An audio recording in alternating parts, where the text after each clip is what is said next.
할렐루야, 할렐루야. 오늘도 너무나 기쁘고 감사한 날 주신 하나님께 감사와 영광과 존귀를 올려드리며 오늘은 사무엘하 5장 13절로부터의 말씀을 나누는 시간입니다. 사무엘하 5장 13절로부터 16절의 말씀의 주제는요, 바로 다윗의 아들과 딸들에 대한 기록을 다루고 있습니다. 사무엘하 5장 13절로부터 16절의 말씀의 주제는 다윗의 아들과 딸들이라는 내용을 담고 있습니다. 그 동일한 말씀의 내용이 바로 역대상 14장 3절로부터 7절의 말씀에 기록되어 있다라는 것 말씀을 동시에 드립니다. 13절로부터 16절의 말씀 함께 읽겠습니다. 13절로부터 16절의 말씀입니다. 다윗이 헤브론에서 올라온 후에 예루살렘에서 처첩들을 더 두었으므로 아들과 딸들이 또 다윗에게서 나니 예루살렘에서 그에게서 난 자들의 이름은 삼무아와 소밥과 나단과 솔로몬과 이팔과 엘리수아와 네벡과 엘리사마와 엘야다와 엘리벨렛이었더라. 아멘. 잠시만요. 15절.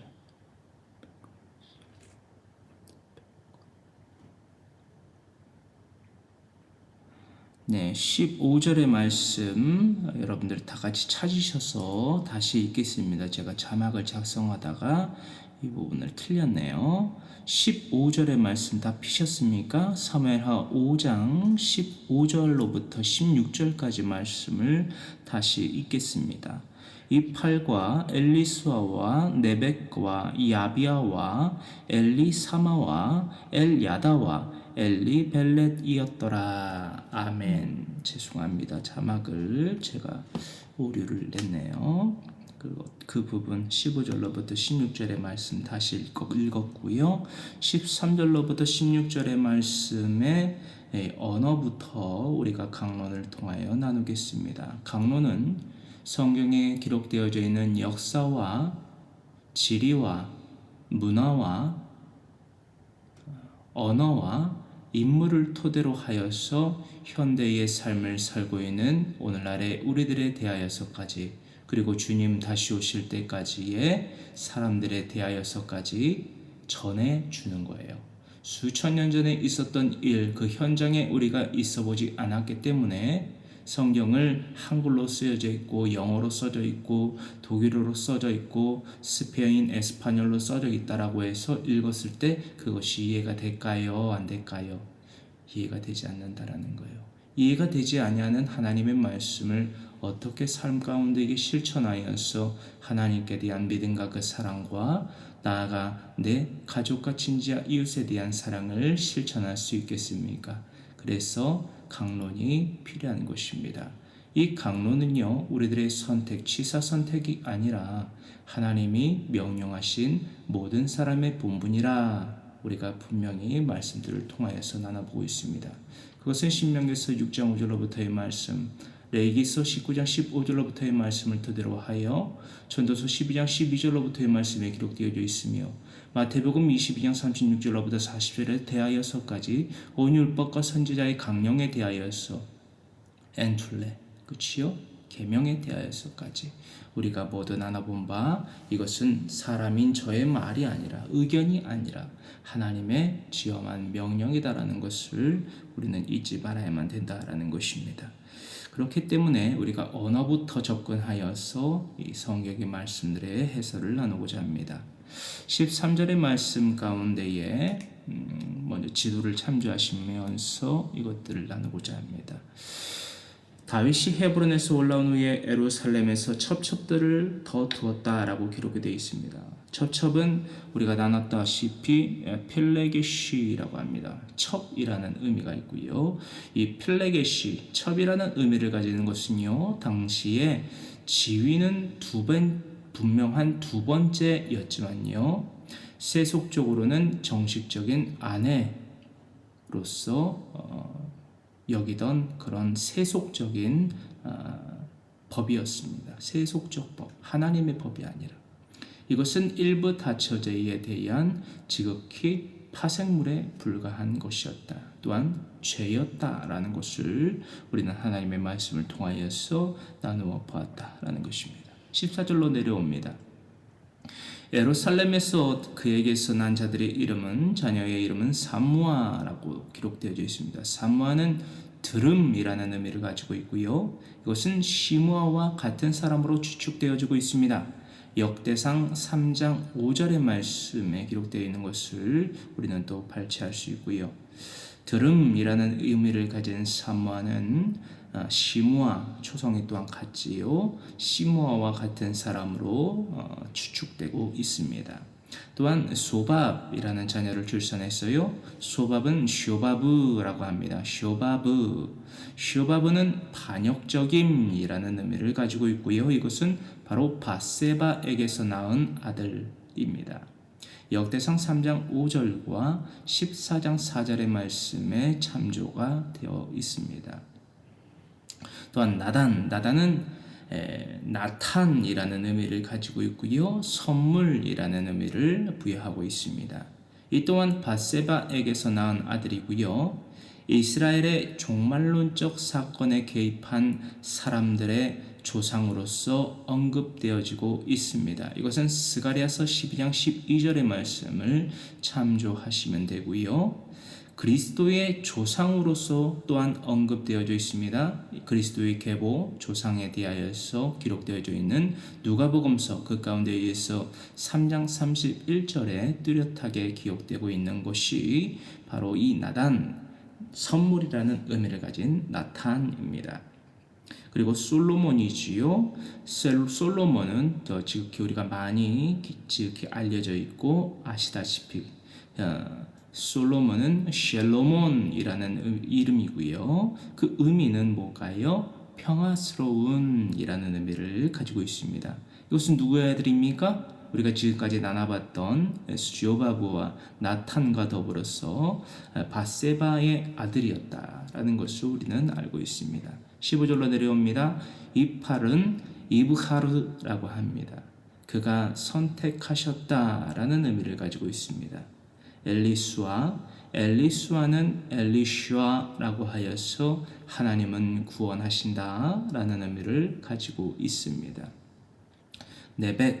네벡은 네페그라고 하여서 싹이라는 의미를 가지고 있습니다. 식물의 싹, 생물의 싹 이런 거 있잖아요. 싹을 의미하고 있고요. 야비아는 야피아라고 히브리어로서 기록되어져 있고요. 무엇이 비추다, 비춤이라는 의미를 가지고 있습니다. 해가 비추다, 빛을 비추다 할 때 비춤 말입니다. 16절의 말씀 엘리사마는 엘리샤마라고 하고요. 엘리샤마는 하나님께서 샤마콜 에와 엘로힘, 하나님의 음성에 청종해야 된다라는 우리 문장을 또 나눠봤잖아요. 그래서 엘리샤마라는 거예요. 하나님께서 들으셨다. 엘리는 하나님의 고유명사의 중에 하나이고 샤마는 듣다라는 경청하다 이런 의미가 있잖아요. 그래서 하나님께서 들으셨다라는 의미를 가지고 있고요. 엘리수마라고도 성경 곳곳에서는 표기하고 있다는 것을 발견할 수 있습니다. 또한 엘리아다는 엘리아다라고 하고요. 하나님께서 뭘까요? 알다, 이해하다라는 의미를 가진 아다가 합쳐져서 엘리와 아다가 이루어진 것이기 때문에 하나님께서 뭐한다? 아신다, 알고 계신다, 이렇게 의미가 될 수 있습니다. 엘리벨렛은요, 엘리펠레트라고 히브리어로 표기하고요. 하나님은 뭐다? 구원이시다라는 의미를 부여하고 있습니다. 그렇습니다. 이렇게 헤브론에서 낳은 6명의 자녀, 즉 사무엘하 3장 2절로부터 5절의 말씀에 기록되고 있는 이 헤브론에서 낳은 6명의 자녀. 이 내용은 사무엘하 3장 2절로부터 5절의 말씀에서 우리가 강론을 통하여서 나눠봤다라는 것이지요. 이렇게 헤브론에서 낳은 6명의 자녀에서 첩첩들 펠리게시의 제도에서 세속적 법에 치우쳐서 하나님 앞에서 간음의 죄를 범하였던 다윗이 그 죄는 죄를 낳는다고 그 죄에서 헤브론에서의 죄를 그치지 않고 이제는 에루살렘으로까지 옮겨와서 그 죄를 그 다윗의 죄는 계속되었다라는 것을 우리는 이 말씀을 통하여서 확인하게 됩니다.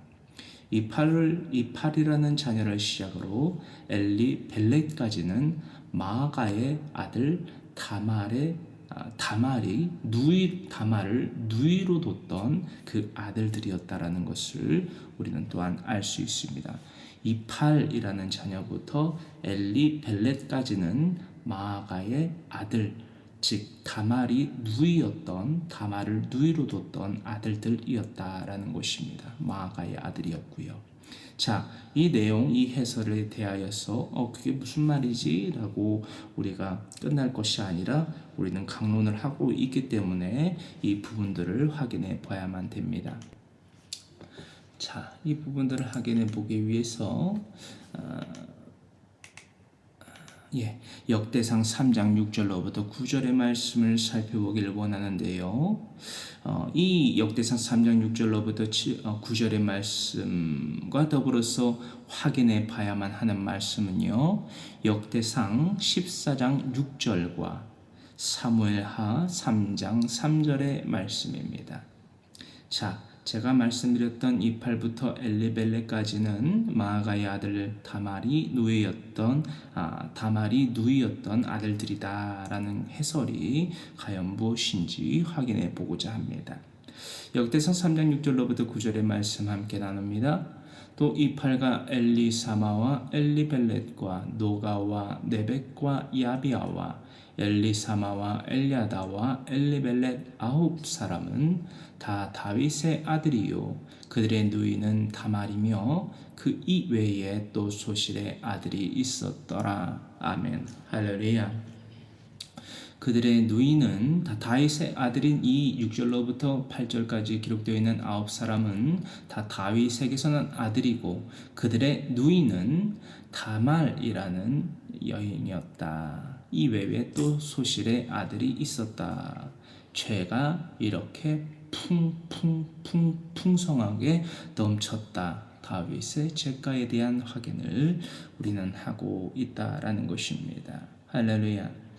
사무엘하 5장 17절로부터 19절까지의 말씀 우리가 나눔 가운데에 25절까지의 말씀의 주제를 먼저 나눕니다. 사무엘하 5장 17절로부터 25절의 말씀의 주제는요.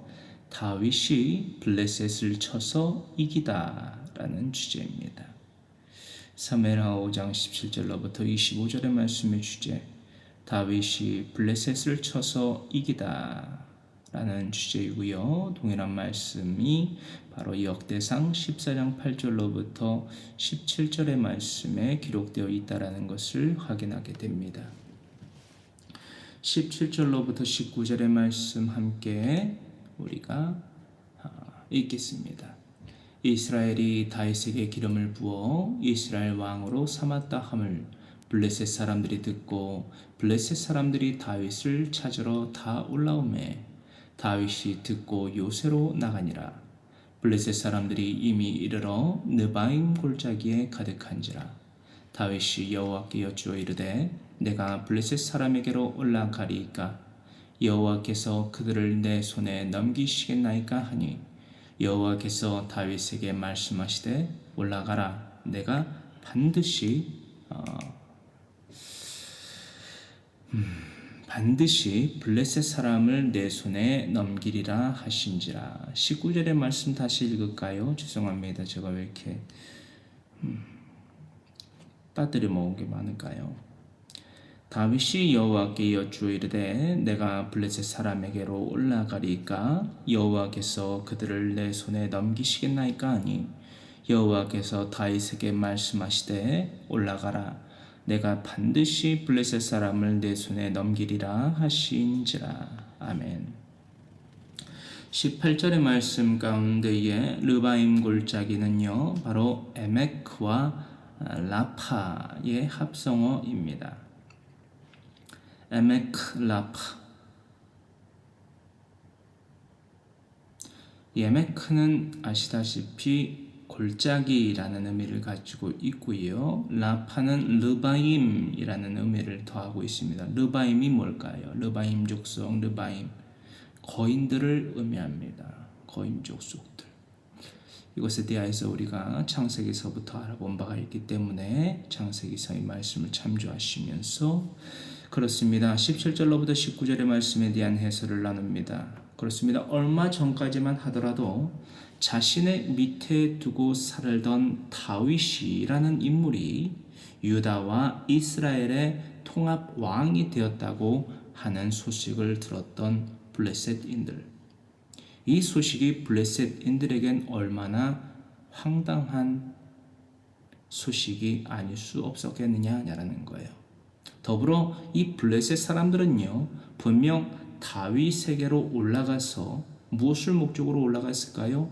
이스라엘 그 통합된 이스라엘 유다와 이스라엘을 통합한 그 다윗이 이스라엘을 블레셋 자신들의 손에 손쉽게 내어줄 수 있는 가능성을 분명히 안고서 이 다윗에게로 예루살렘에 올라가게 되었다라는 것을 우리들은 모두 한 번쯤은 생각해 볼 수 있다라는 것입니다.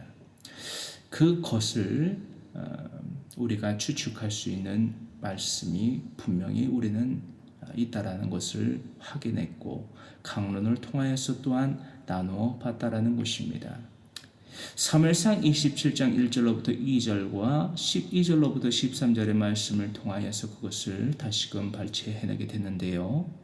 사울 왕을 피하여 블레셋 땅의 그 성읍인 가드 땅으로 도망쳐 살던 다윗의 생애를 다시금 우리는 되돌아가 살펴보아야만 합니다. 그래야 이 해설이 타당한 것인지 타당치 아니한 것인지 우리가 알 수 있게 된다라는 것이지요.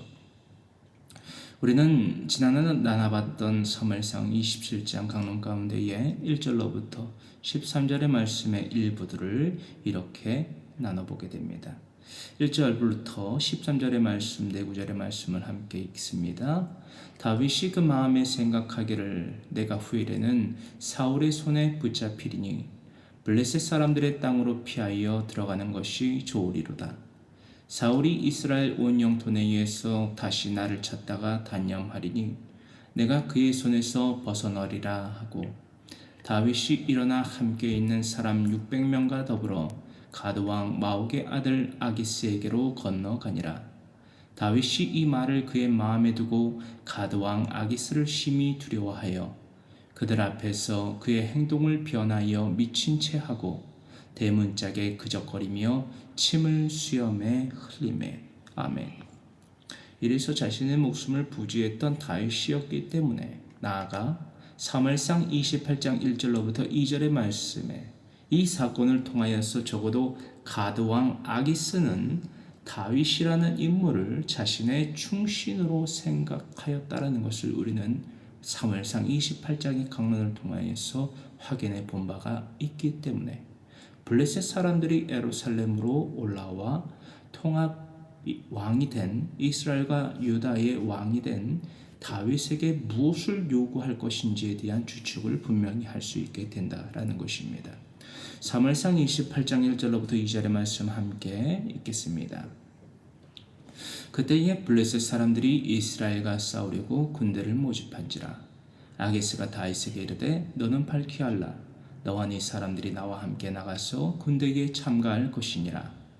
다윗이 아기스에게 이르되 그러면 당신의 종이 행할 바를 아시리이다 하니 의미심장한 말을 한 것이지요. 그래서 아기스가 뭐라고 합니까? 그 의미심장한 말의 핵심을 간파하지 못한 채 뭐라고 이릅니까? 아기스가 다윗에게 이르되 그러면 내가 너를 영원히 내 머리 지키는 자를 삼으리라 하니라. 할렐루야 라고 대답했다라는 것입니다. 더불어 나아가서 사무엘상 29장 4절의 말씀을 통하여서 아기스 왕을 제외한 블레셋 방백들은 아기스보다 눈치가 빨랐다라는 거예요. 그것 다윗의 속내를 알아보고서 다윗을 시글락 성읍으로 돌려보내기까지 추진을 합니다. 할렐루야. 사무엘상 29장 4절의 말씀 함께 읽습니다. 블레셋 사람의 방백들이 그에게 노한지라. 블레셋 방백들이 그에게 이르되 이 사람을 돌려보내어 왕이 그에게 정하신 그 처소로 가게 하소서. 그는 우리와 함께 싸움에 내려가지 못하리니 그가 전쟁에서 우리의 대적이 될까 하나이다. 그가 무엇으로 그 주와 다시 화합하리까? 사울 왕에 대하여서 말하는 것이요. 다윗이 그 주인 사울 왕과 다시 화합할 수 있는 도구와 경위가 무엇이 되겠습니까? 바로 우리들의 목을 가져다 바치는 것 아니겠습니까? 우리는 패전할 것입니다. 저 다윗이라는 존재를 통하여서 우리는 패하게 될 것입니다. 그리고 그 다윗은 그 주인이었던 사울에게로 다시 화합하게 될 것입니다. 바로 이 사람들의 머리로 하지 아니하겠나이까? 라고 대단히 합리적이고 날카로운 지적을 하게 되어서 결국 다윗은 자신이 거주하던 시글락 성읍으로 돌아가게 되었다라는 사건을 우리는 강론을 통해서 모두 나누어 봤기 때문에 아까 본문에 대한 해설에 대하여서 우리는 분명한 추측을 할 수 있다는 것입니다. 강력한 추측. 할렐루야. 그렇습니다. 이 블레셋 군대가요, 르바임 골짜기, 즉 거인의 골짜기입니다. 이것은 무엇입니까? 어떤 전장일까요? 누구에게 유리한 전장일까요? 블레셋 족속에게 유리한 전장인 거인의 골짜기에 가득히 진을 쳤습니다. 누가요? 블레셋 족속들이요. 허나 그 자신들에게 지극히 유리한 전장인 거인의 골짜기에 블레셋 진영이 가득히 진을 쳤다고 한들 다윗이 무엇이 두려웠겠습니까? 예전에 다윗이 갖춘 환경이 아니잖아요. 그 거인의 골짜기, 르바임 골짜기에 진치고 있는 블레셋 족속들을 단숨에 물리적으로 해치우는 것은 인간의 몸을 입고 있는 다윗에게는 지극히 쉬운 일이 아닐 수 없었다라는 것입니다. 할렐루야. 그럼에도 불구하고 다윗은요, 다음과 같은 행위를 더합니다.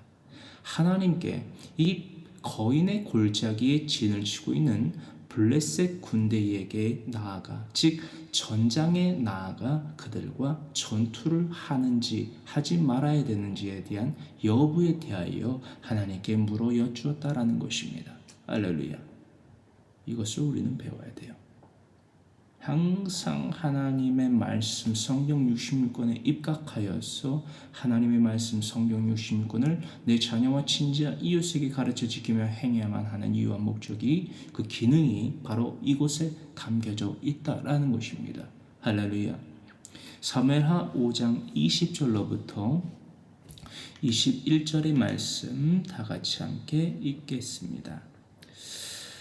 다윗이 바알 브라심에 이르러 거기서 그들을 치고 다윗이 말하되 여호와께서 물을 흩음같이 내 앞에서 내 대적을 흩으셨다 하므로 그곳 이름을 바알 브라심이라 부르니라.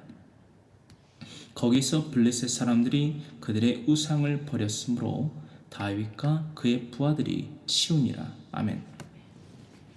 20절의 말씀 바알 브라심은요, 먼저 바알은 주인, 소유주, 남편이라는 의미를 가지고 있고요.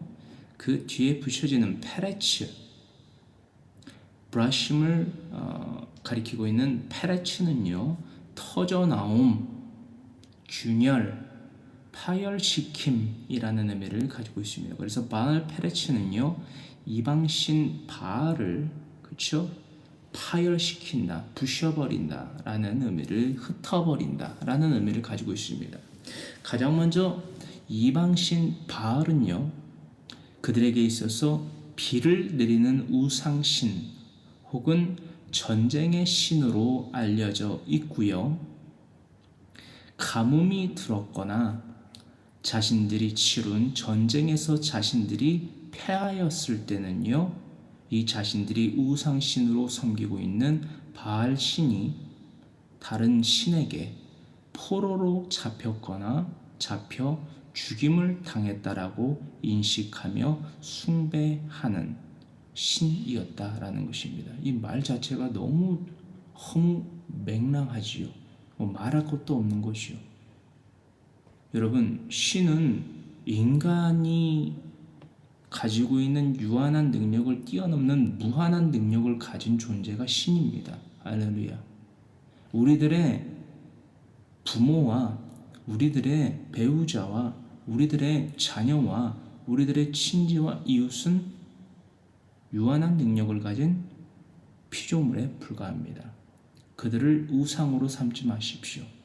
이 바알 페레츠, 이 바알 신을 섬겼던 블레셋 족속과 한치의 다름도 없다라는 것을 명심하시고, 나는 내 가족들을 우상신으로 섬긴 적이 없어. 나는 내 친지 이웃들을 우상신으로 섬긴 적이 없어라고 말만 하실 것이 아니라 그것을 증명해야만 된다라는 거예요. 할렐루야. 하나님의 말씀으로 내 생각과 말과 행동을 다스림받고 통치함받는 삶을 통하여서 나는 하나님을 믿는 그리스도인임을 증명해야만 된다는 것입니다. 할렐루야. 주여 아멘 믿습니다 하면서 교회 건물에 들락날락거린다고 여러분 그리스도인이 되는 것이 결코 아닙니다. 할렐루야. 그건 콘서트장에 나가는 거예요. 여러분, 그거는 무당집을 나가는 것과 진비 없습니다. 더 악한 거예요. 그것을 잊지 마시길 간절히 소망하면서 21절의 말씀, 거기서 블레셋 사람들이 그들의 우상을 버렸다. 이 아자브라는 단어가 있습니다. 에트는 접속어고요, 아차브는 우상입니다. 그래서 아자브는 떠나다, 버리다라는 의미가 있고요, 에트 무엇을, 그렇죠? 오브 이런 뜻이에요. 아차브는 우상을 의미하고 있습니다. 우상을 떠나고 버렸다. 그들이, 블레셋 사람들이. 자, 그들에게 있어서 이 바알은 이 전쟁에서 패함을 통하여서 하나님에게 포로로 잡히거나, 그렇죠? 포로로 잡혀서 죽임을 당한 걸로 그들은 인식을 했지요. 그래서 아자브에트 아차브를 했다라는 거예요. 그 버리고 떠난 우상들을 다윗과 그의 부하들이 치웠다라는 것입니다. 나사 하였다라는 거예요. 들어 올리다, 가지고 가다 라는 의미를 가진 나사라는 히브리어가 기록되어져 있습니다. 가지고 가서 무엇을 했을까요? 이것에 대한 답이 있을까요? 없을까요? 바로 신명기서 7장 3절의 말씀에 기록되어 있는 사실들을 그들이 하였다라는 것을 우리는 알 수 있습니다. 신명기서 7장 3절의 말씀 참조하시면서, 그렇습니다. 다윗은 블레셋 군대에 대해 바알 페레츠, 즉 블레셋이 만들어낸 허구의 신 바알을 그들의 사상대로 포로 혹은 죽은 것으로 만들게 되었습니다. 하나님의 도구로서 일을 함을 통하여서 하나님께 부심을 당하고 하나님께 포로가 되고 하나님께 대하여서 바알은 죽임 당한 우상신이 되었다라는 것이요, 허구로 만들어낸 그 바알 신이 말이에요. 더군다나 블레셋 군대가 그들의 우상인 바알 신상들을 버리고 떠났기 때문에 그들의 사상대로 바알은 죽은 것이나 다름없습니다. 자, 그렇다면 자신들이 의지하고 신봉하던 우상신이 죽었으면 포기를 하고 하나님께 접붙임 받기 위하여서 살아가야만 할 터인데, 상식적으로 악인들은 그렇지 않습니다. 악인들은요 결코 악이에요. 변하지 않습니다. 양심의 화인을 맞은 자들이기 때문에 결코 접붙임 받으려 하지 않습니다. 그거를 인생에 필요한 목적성으로 두지 않는다라는 거예요.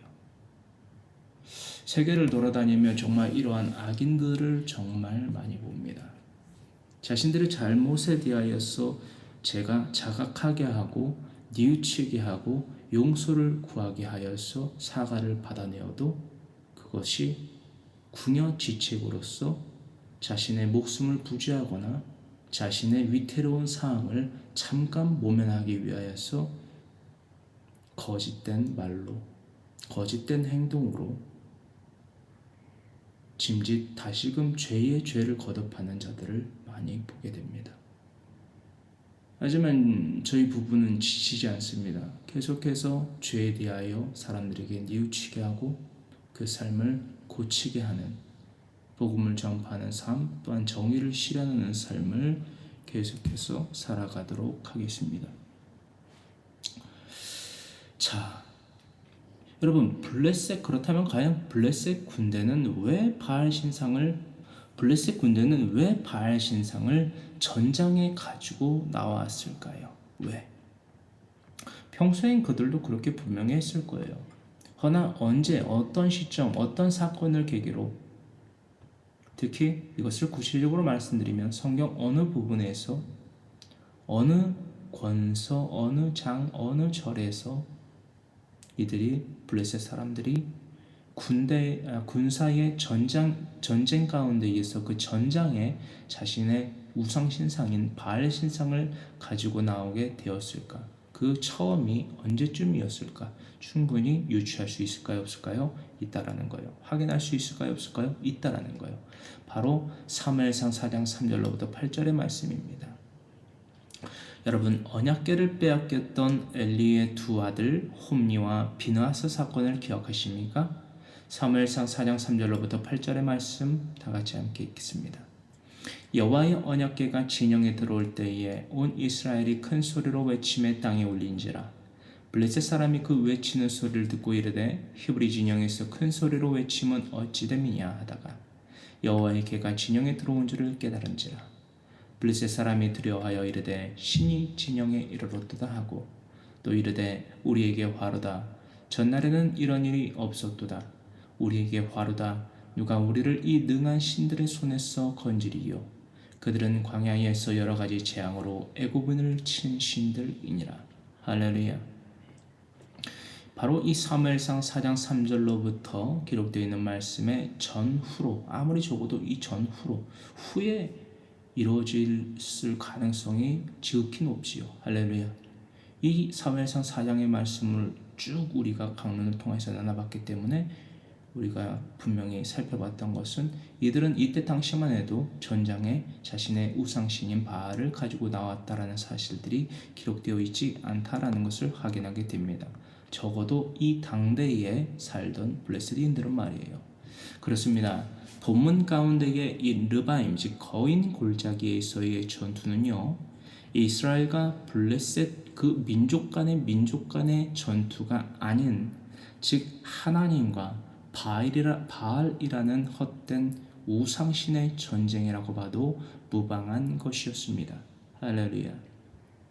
하나님을 이길 수 있는 신이 과연 어디에 있겠습니까? 우리는 명심해야만 합니다. 우리들이 착각과 망상으로 만들어낸 허구의 신은 결코 우리를 구원하지 못합니다. 이것을 우리가 분명히 알았으면 우리의 유일한 구원이요 영생의 주인 되신 하나님을 믿어야만 됩니다. 성령 66권 내 자녀와 친지와 이웃에게 날마다 가르쳐 지키며 행하게 하세요. 이 땅의 것을 두려워하지 아니하며 이 땅의 것을 다스리는 하나님의 능력으로 여러분들의 자녀를 양육하십시오. 그 방법 외에는 여러분들의 가정과 여러분들의 사회와 여러분들이 터전으로 삼고 있는 그 모든 범사가 결코 천국이 될 수 없다라는 사실을 우리는 이 말씀을 통하여서 반드시 받고 경고로 받고 교훈으로서 책망으로서 바르게 함으로써 하나님의 의로 교육되는 모든 시간들이 되어야만 된다라는 것입니다. 사무엘상 5장 10절로부터 12절의 말씀, 사무엘상 5장 10절로부터 12절의 말씀을 통하여서 우리는 이것들을 깨닫게 됩니다.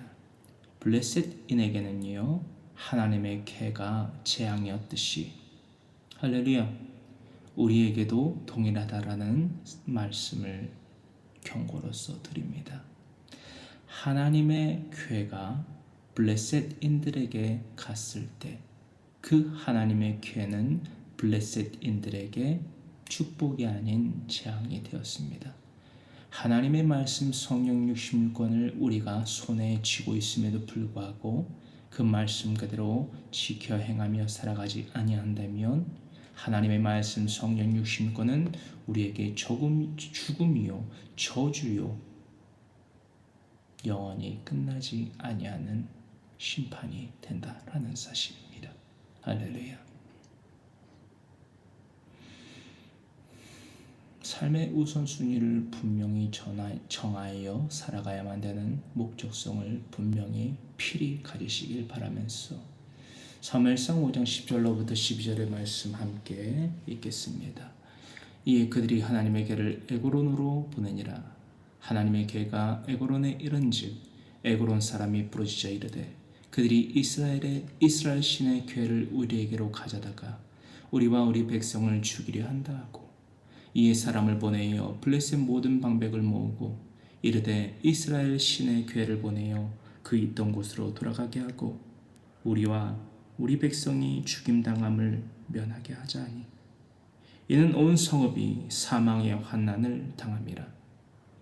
거기서 하나님의 손이 엄중하심으로 죽지 아니한 사람들은 독한 종기로 치심을 당해 성읍의 부르짖음이 하늘에 사무쳤더라. 아멘. 저는 이 말씀이 무슨 말씀인지 정말 뼈저리게 경험했던 사람입니다.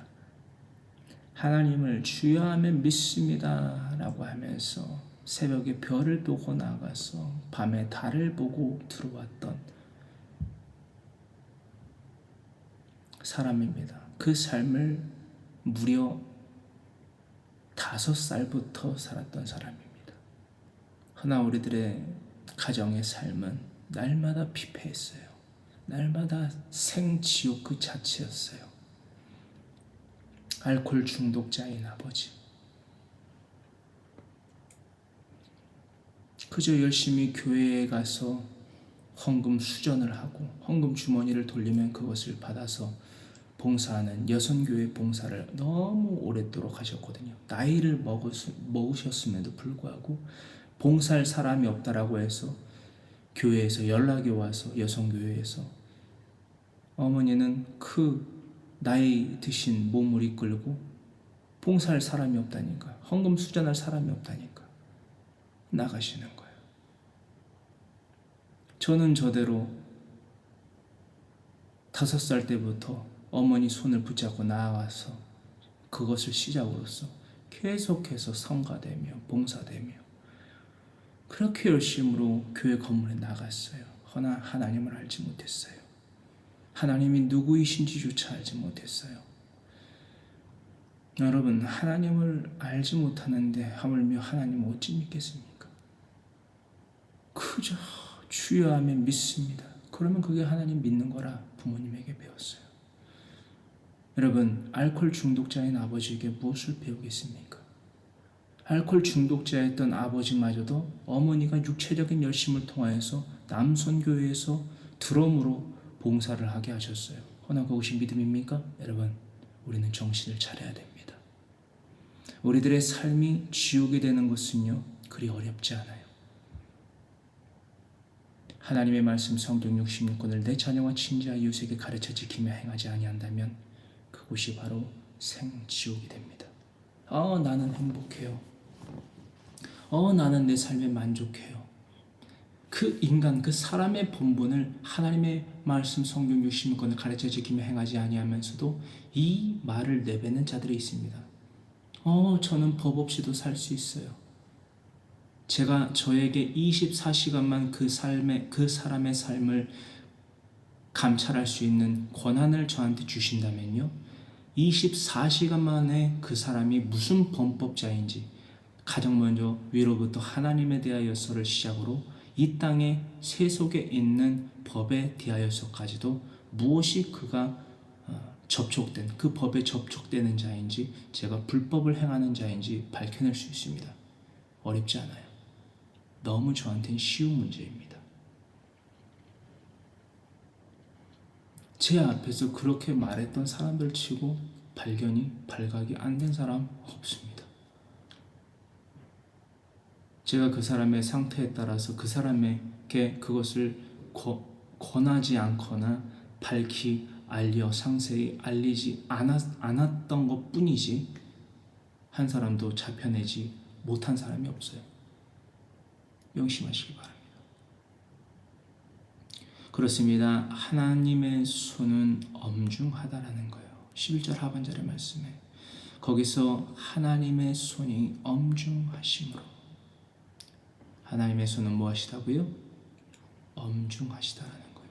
내가 하나님을 경외하지 않고 그러므로 하나님의 명령을 지켜 행하지 아니하는 삶을 살더라도 하나님은 나를 사랑하시니까, 오래 참으시는 분이니까 나의 부르짖음에 대하여서 응답해 주시고 우리들의 가정을 평안하게 해주시고 심지어 나를 영생에까지 이르게 하시겠지. 천만의 말씀 만만의 콩떡이요, 김칫국 그만 마시세요. 하나님의 손은 엄중하세요.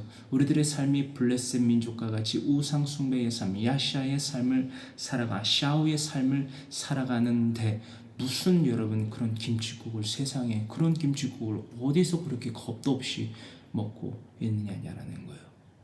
제가 그 삶을 살아봤고 그 삶을 통해서 엄중한 하나님의 손에 치심을 받아봤던 자이기 때문에 여러분들에게 경험자로서 말씀을 드립니다. 여러분들의 감각이 지극히 무덤덤해서 이것을 현재 겪고 있는 자들임에도 불구하고 나는 괜찮다, 나는 무사하다, 나는 안전하다라고 말하며 착각의 말을 내뱉는 자들이 있을지 모르겠지만 그 끝은 분명히 정해져 있어요. 이미 받은 심판대로 영원한 불못에 떨어지게 된다라는 것입니다. 하물며 이 땅에서조차도 죽음을, 또한 죽지 아니한 사람들은 독한 종기로 치심을 당해 켈랄라를 당했다라는 거예요. 저주를 당했다라는 거예요. 성읍의 부르짖음이 하늘에 사무쳤더라. 허나 하나님은 듣지 않으십니다. 외침을, 부르짖음을 통하여서 하나님은 그 사람들을 구원하지 않으세요. 영생을 더하지 않으세요. 뭘 해야 됩니까? 부르짖음 이후에 고칠 개의 삶을, 즉 개의 삶이 이어지지 않는다면 그 부르짖음은 하늘에 사무칠 뿐 그 어떠한 효력도 어떤 변화도 가져다 줄 수 없다는 것을 인지하시기 바랍니다. 우리는 우상 숭배의 삶을 당장 그쳐야만 됩니다. 아까 우리가 나눠봤지요.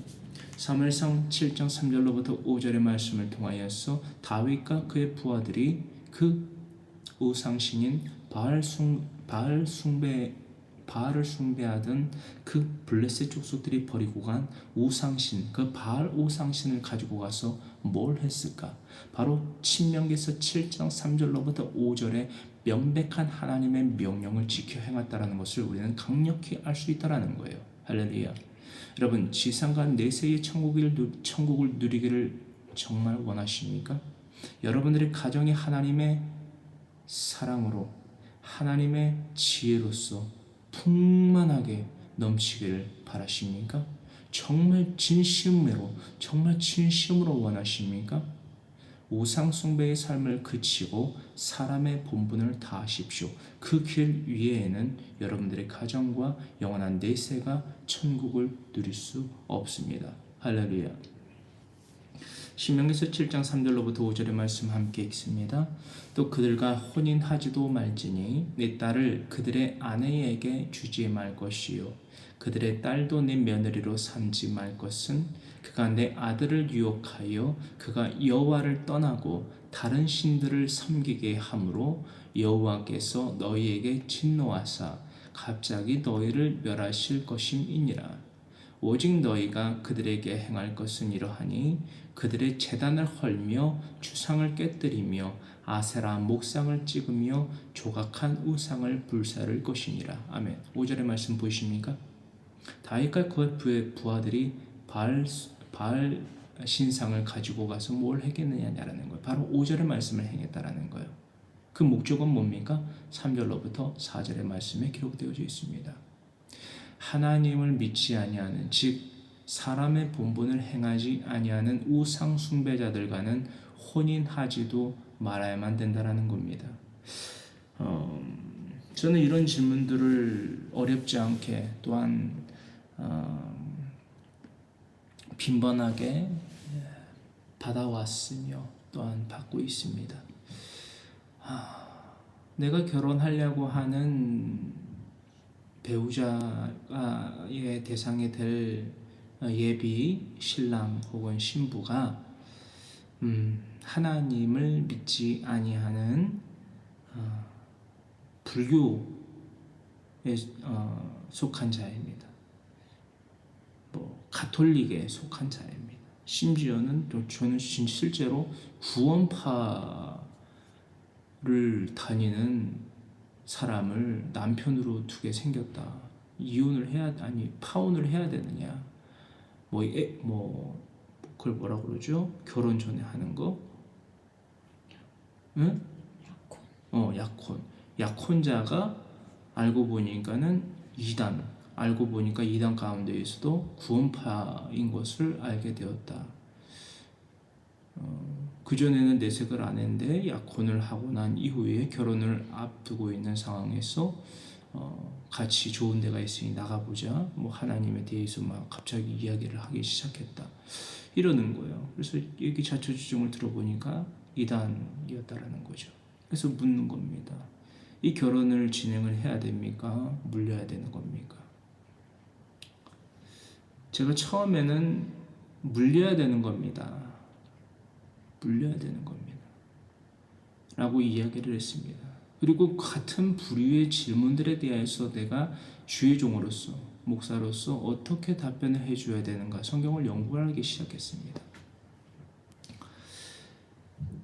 문제는요, 물론 그 사람의 질문에 대해서 답변을 해주는 것도 물론 저의 사명 중에 하나이지만 그 답변을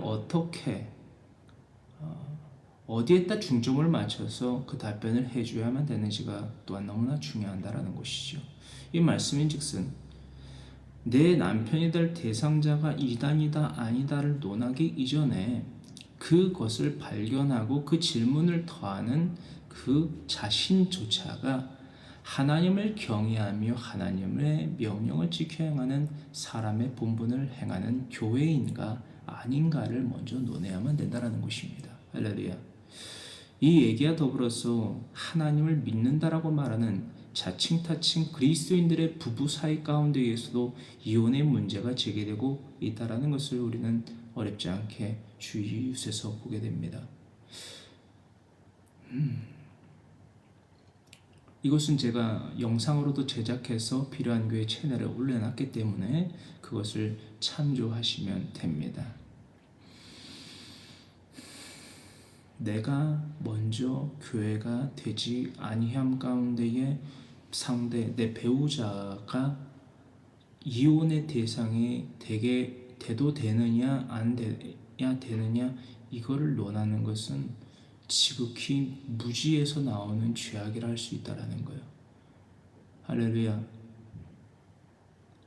내 상대 배우자가 하나님의 말씀 성령 66권을 가르쳐 지키며 행하는 복음의 삶을 살아가는 나의 일에 대하여서 함께 기뻐하고 또한 참여함에 있어서 방해가 되지 않고 그것을 적극적으로 말리지 않는 이상, 저주하지 않는 이상 그 배우자는 이혼의 상대로서 부적합하다라는 것입니다. 할렐루야. 쉽게 말해서 복음의 사역에 내 배우자가 방해를 하지 않는 이상 결코 이혼은 하나님에 대하여서 법에 접촉된다라는 거예요. 위법이다라는 거예요. 죄다, 신이다, 라시아다, 악인이 된다라는 겁니다. 할렐루야. 그 자체가 간음이 된다라는 거예요. 이 영상 참조하시길 바라면서 결혼이나 이혼을 고민하는 분들에게 뭐 이런 영상의 제목이었던 것 같아요. 제가 제작한 영상이 그 영상 참조하시면 쉽게 요약해놨으니 그것들을 참조하시면 되고요. 지금은 사무엘하 5장 강론을 계속해서 나누겠습니다. 자, 신명기서 7장 3절로부터 5절의 말씀을 확인해 보니 우리는 이것을 반드시 경고를 받아야만 된다는 거예요. 우리들의 가정과 사회와 범사에 있는 우상을 폐하는 방법은 유일무이하다는 것입니다. 하나님의 말씀으로 견책, 약하흐하는 삶, 그것이 바로 우상을 불사르는 행위입니다. 뭐 어디에 무슨 동상이 세워졌다, 어디에 무슨 목사의 동상이 세워졌다라고 해서 망치를 들고 가고 그걸 깨는 게 우상 철폐를 하는 근본적인 여러분 해결책이 아니고요. 물론 그것이 죄가 되는 것은 아닙니다만, 여러분 내가 교회가 되지 아니함 가운데에서 그 우상을 주상을 깨뜨린다라고 해서 우상이 철폐되는 것이 여러분 맞습니까? 아닙니까? 아니다라는 말씀을 드리는 것이요. 할렐루야. 내가 먼저 교회가 되지 않고서 교회가 되지 아니한 내 배우자와 나는 이혼해야겠습니다. 도저히 같이 못 살겠습니다. 왜? 나는 교회의 삶을 살고 있는데 이자는 교회의 삶을 살지 않으니까요. 이거 어불성설이다라는 거예요. 할렐루야. 내가 사람의 본분을 하지 않으면서 내 배우자가 저 사람의 본분을 행하며 살아가지 않아요 라고 한다면 피차 일반이기 때문에 그것은 하나님의 법에 접촉된다라는 것을 말씀을 다시 드립니다. 중요하기 때문에 계속해서 반복의 말씀을 드립니다. 자, 다음 구절로 넘어갑니다. 사무엘하 5장 17절부터 25절의 말씀 가운데에 22절로부터 25절의 말씀 함께 읽겠습니다. 블레셋 사람들이 다시 올라와서 르바임 골짜기에 가득하니라. 자신의 우상신이 잡혀서 포로로 잡혀서 죽었으면 좀 포기하고 하나님에게 접붙임을 받아야 되는데 그 삶을 선택하지 아니한 무엇이기 때문에 악인이기 때문에 또 르바임 골짜기에 가득히 넘칩니다. 정신을 못 차리는 거예요. 그 악인은요 무슨 조건을 통하여서 그들에게 회개할 수 있는 기회를 마련해 줘도 정신을 못 차립니다. 제가 이번에 그걸 겪었잖아요, 아내랑. 근데 그런 악인이 있는 것도 정말 가슴 아프고 슬픈 현실에 당면을 하는 것인데 그 악인을 감싸고도는 악인이 또 있는 거예요. 불법에 불법이 합쳐진 거죠. 그래서 그것에 대하여서 지금 정의를 실현하기 위해서 다방면으로 노력을 하고 있습니다. 뭐 그것이 이 세상의 법으로서 그것이 치리가 안 된다 할지라도 하나님은 분명히 알고 계십니다. 저는 그 악인들에게 그렇게 얘기했어요. 하나님은 아신다. 저보고 거짓말을 한대요. 제가 피해를 입힌 사람이라고 합니다. 그래서 제가 그랬어요. 하나님은 아신다. 근데 그 상대 그 경찰은 그러더라고요. 사람들이 이렇게 증언했다. 아니 저는 하나님에 대해서 언급을 하는데 사람을 가져오면 어떡합니까 여러분. 유한한 능력을 가진 사람의 말을 빌어서 저한테 말을 하는 게 어디 있습니까? 저는 전지전능하신 하나님의 이름으로서 권면을 하고 있는데 그만큼 악인들은 무지합니다. 예, 그렇습니다. 각설하고요. 23절 다윗이 여호와께 여쭈니 이르시되 올라가지 말고 그들 뒤로 돌아서 뽕나무 숲을 맞은편에서 그들을 기습하되 뽕나무 꼭대기에서 걸음 걷는 소리가 들리거든 곧 공격하라. 그때에 여호와가 너보다 앞서 나아가서 블레셋 군대를 치리라 하신지라. 이에 다윗이 여호와의 명령대로 행하여 블레셋 사람을 쳐서 개바까지 이르니라. 할렐루야. 24절 하반절에 치리라, 블레셋 군대를 치리라 할 때 친다라는 것은 낙하입니다. 이거 왜 낙하가 지금 이 문장에서 중요하냐면 이 두 번째 치러진 다윗 이 이스라엘과 블레셋과의 전투에서 하나님은 더욱더 강력하게 환경을 통하여서 악인들이 자신의 죄를 통하여서, 무슨 죄예요? 사람의 본분을 행하지 아니하면 하나님의 사람들과 전쟁을 치를 수밖에 없다라는 것입니다. 할렐루야. 그런 선택을 하고 그런 삶을 살아가는 자들은 하나님이 엄중한 손으로 낙하, 때리고 치고 죽이신다라는 교훈이에요. 할렐루야. 하나님은 악인의 죄에 대하여서 결코 관가하지 않으십니다. 쉬쉬하지 않으세요. 다 기록하여 두시고요. 즉각 치시, 낙하하실 때도 있다라는 사실을 우리는 확인하게 된다라는 것입니다. 할렐루야. 제가 이게 너무 무서운 거예요. 왜냐? 저는 즉각적으로 하나님께서 치리하시고 미시파트, 낙하, 때리시고 치고 죽이시는 사건을 정말 많이 겪었거든요. 심지어 불로 태워 죽이시는 것도 저는 수차례 봤어요.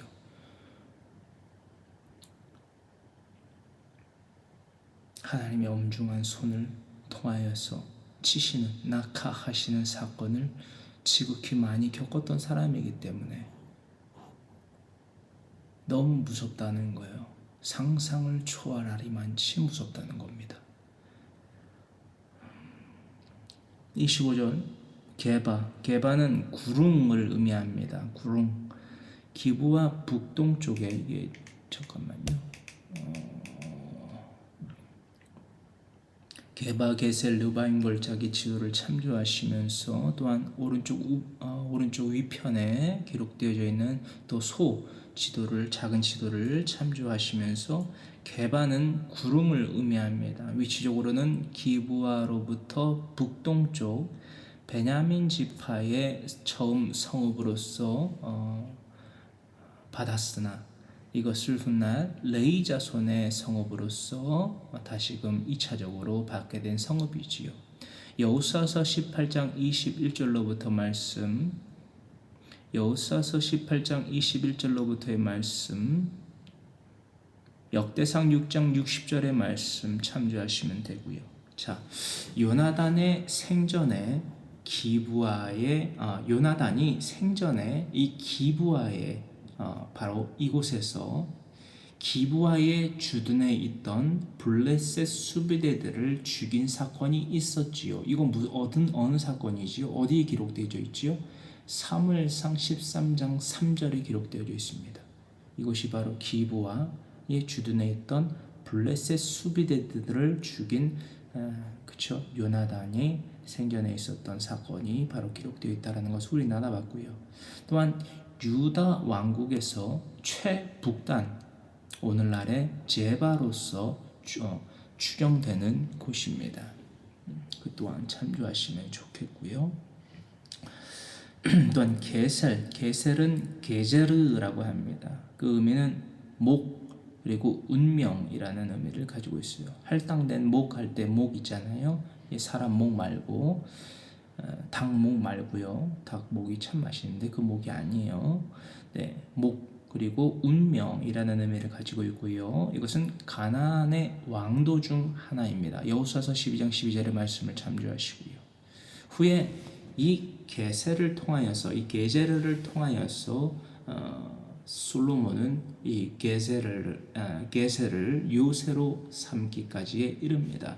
열왕기상 9장의 말씀 참조하시면 됩니다. 열왕기상 9장의 말씀 참조하시면 됩니다. 자, 그렇습니다. 블레셋 군대는요, 자신의 우상신인 바알이 죽었음에도 불구하고 헛된 영광을 위해 다시금 거인의 골짜기, 즉 르바임 골짜기의 진영을 갖추는 데에 이르릅니다. 이게 바로 악인의 무지예요. 악인의 무지. 이와 같이 이 지상의 것에 탐욕을 두고 살아가는 자들은요, 이 지상의 것에 만족과 목적을 두고 살아가는 자들은 당장 자신의 코앞에 닥쳐있는 위험마저도 감지하지 못하는 불나방과 같은 삶을 살아갈 뿐입니다. 여러분, 하나님께서 말씀하십니다. 다윗에게 직접 말씀하십니다. 뽕나무 꼭대기에서 걸음 걷는 소리가 들리거든 곧 공격하라. 그때에 여호와가 너보다 앞서 나아가서 블레셋 군대를 치리라. 여러분, 이게 과연 무슨 말입니까? 다시금 공격하러 나온 블레셋 족속에 대해 이번에는 전적으로 하나님께서 그때와 같이 언제? 사무엘상 5장 말씀처럼 직접적으로 그 엄중하신 손으로 낙하하시겠다. 즉 직접 움직이시겠다. 다윗에게 말씀하시고 직접 움직임을 통하여서 블레셋 족속이 게바에 이르러서까지 진멸을 당했다라는 거예요. 게바 지도를 참조하시면서 여러분, 사무엘상 5장의 강론에 대하여서 다시금 말씀드립니다. 하나님의 괴가 그 진영 가운데에 있었음에도 블레셋 사람들은 구원을 통한 즉 영생을 얻은 것이 아니라, 영생은 무엇으로 얻습니까? 구원이라는 기회를 통하여 온전히 그 구원을 이름을 통하여서 조의 아이오니오스, 영원한 생명을, 영원한 끝이 없는 아이오니오스한 조회를 얻게 된다라는 것입니다.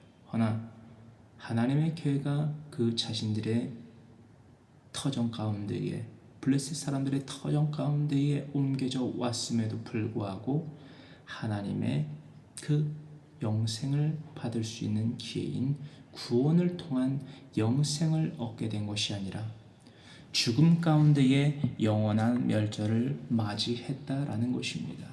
할렐루야. 이렇게까지 제가 하나님의 엄중한 말씀이 분명함에도, 이렇게까지 제가 엄중한 하나님의 분명한 말씀을 전함에도 불구하고, 그 경고를 전함에도 불구하고 눈 하나 깜짝하지 않고 불순종의 삶, 즉 우상 숭배의 삶을 계속해서 살아가는 자들은 항상 존재합니다. 여러분, 다시금 말씀드립니다. 진리의 말씀을 알고도 지켜 행하지 아니하는 것보다 차라리 진리를 알지 못하며 살아가는 것이 나을 수 있습니다. 그러나 이미 받은 심판이 있기 때문에 지옥이라는 결과는 다름이 없지만, 차라리 진리를 알고도 지켜 행하지 아니하는 자의 삶보다 차라리 진리를 알지 아니한 삶을 계속해서 살아가는 게 오히려 더욱더 나을 수 있다는 거예요. 왠지 아십니까? 나뿐만이 아니라 나뿐만이 이미 받은 심판에 대하여서 영원한 불못에 떨어진 것뿐만이 아니라 나와 같은 삶을 내 자녀와 친자 이웃에게도 하나님을 믿는다라고 말하지만 실제는 우상 숭배의 삶을 살아간 사울 왕과 같은 삶을 내 자녀와 친자 이웃에게 가르쳐 지키며 행하게 한다면 그것이 더 큰 죄가 되지 않겠습니까? 그것이 나뿐만이 아니라 가족과 친자 이웃에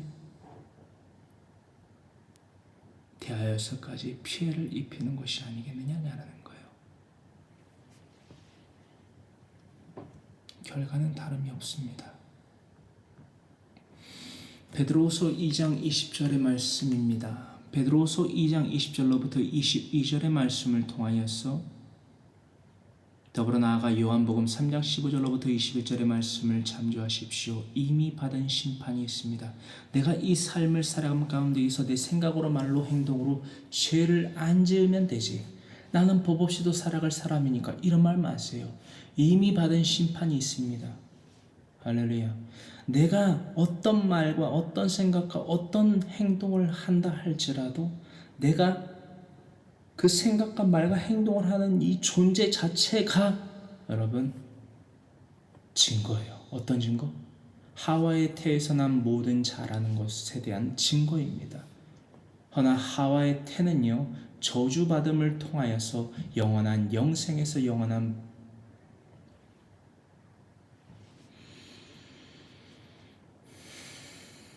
심판을, 영원한 저주를, 영원한 하나님과 원수된 존재로서 태어난 태로 바뀌었다라는 사실을, 그 태에서 난 모든 생명이 바로 우리들 자신에게까지 이어지고 있다라는 것을 인지하시기 바랍니다. 인정하시길 바라요. 그래서 내 그 악한 생각과 말과 핑계와 망상을 하고 있는 나라는 존재 자체가 증거다라는 거예요. 이미 받은 심판이 있다. 할렐루야. 이것을 물리적으로 과학적으로 생물학적으로 거슬릴 수 있는 학자는 없습니다. 진화론 말도 안 되지요. 진화론이요. 과학을 전공한 사람들은 진화론을 결코 믿지 않습니다. 왜? 증거가 없거든요. 역사가 없거든요. 지리적으로, 언어적으로, 문화적으로, 인물적으로 증거되는 것이 하나도 없어요. 제가 딱 한 가지 말씀드릴게요. 여러분, 진화론이 성립이 되려면 여러분, 이를테면 원숭이와 침팬지 중간 사이에 뭔가의 진화체가 있어야 돼요. 있습니까? 없습니다. 없어요. 비둘기와 참새의 중간체가 있습니까? 그 무엇이랄지라도 없습니다. 고등어와 굴비 사이에 여러분 중간 체계가 있습니까? 중간체, 중간 생물체 없습니다. 진화론에 대하여서 의견을 더하거나 그것이 진화론이 맞다라고 말하는 자들에 대하여서 이 질문을 던졌을 때 이것을 분석해서 말할 수 있는 자들이 지극히 드뭅니다. 진화론을 주장하는 자들, 균이 먼저입니까? 극미생물인 아메바가 먼저입니까? 말씀해 보시고 왜 그것이 그렇게 성립됐는지 설명해 주실 수 있겠습니까? 말하지 못합니다. 말하지 못해요.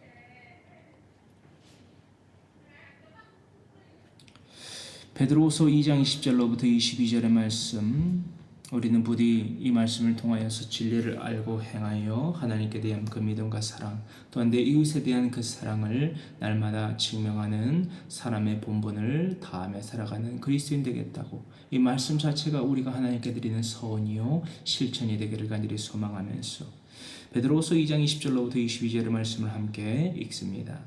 만일 그들이 우리 주 되신 구주 예수 그리스도를 알므로 세상의 더러움을 피한 후에 다시 그 중에 얽매이고 지면 그 나중 형편이 처음보다 더 심하리니, 의의 도를 안 후에 받은 거룩한 명령을 저버리는 것보다 알지 못하는 것이 도리어 그들에게 나으니라.